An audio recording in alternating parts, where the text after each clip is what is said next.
When I was 17, I lived with my dad in a quiet neighborhood just outside of Spokane, Washington. My parents had split a few years earlier, and I chose to stay with my dad because I got along better with him. Our house sat at the end of a cul-de-sac. Nothing fancy, but big enough for the two of us.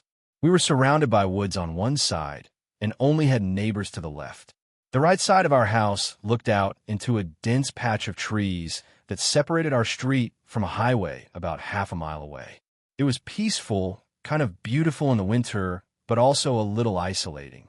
It was a Saturday night in January. My dad was out with his girlfriend and wouldn't be back until the morning. I didn't mind. I had the house to myself, a frozen pizza in the oven, and nothing to do except binge watch some old horror movies. I remember it clearly because it was the night I watched The Strangers. Probably not the best choice in hindsight. By the time I was on my second movie, it was close to midnight. The snow outside made everything feel extra quiet, the kind of silence where you can hear the walls creak.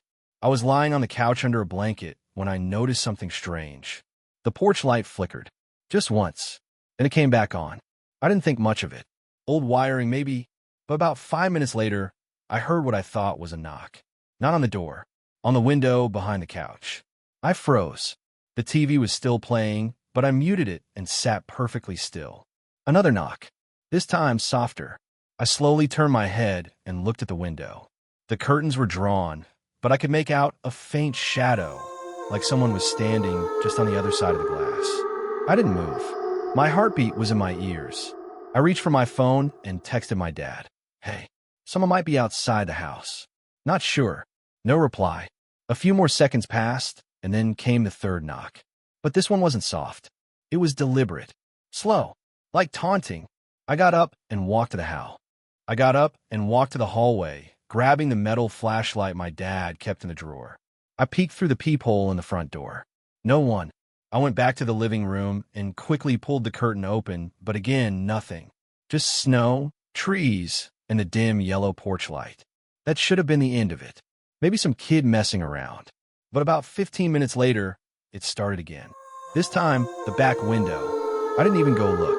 I went straight to my room, locked the door, and turned off the lights. I texted my dad again. Someone's outside. Please call me. Nothing. I sat on my bed in the dark, trying to stay calm.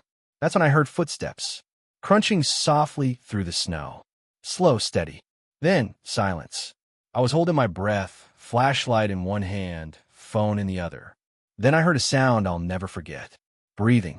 It was faint but close. Too close. It was coming from right outside my bedroom window. I sat still, staring at the glass. The blinds were down, but I could see a shadow again. This time, it didn't move. And then something tapped the glass. Just once. I didn't move. I didn't blink. I just sat there, paralyzed. That tap was followed by another. And then another. In rhythm. Like fingernails. I finally called 911. I whispered into the phone, told them someone was outside, possibly trying to get in. The operator asked if I could see the person. I said no, but I could hear them. She told me to stay quiet and not turn on any lights. I sat there in total darkness for what felt like an eternity. The tapping eventually stopped, but then there was a loud bang from the front door. Then silence again. Minutes later, I heard car tires crunching in the snow. The police. They checked the yard and found footprints. Bare human footprints leading from the woods directly to every window of our house, even the one above the kitchen sink. But they didn't find the guy.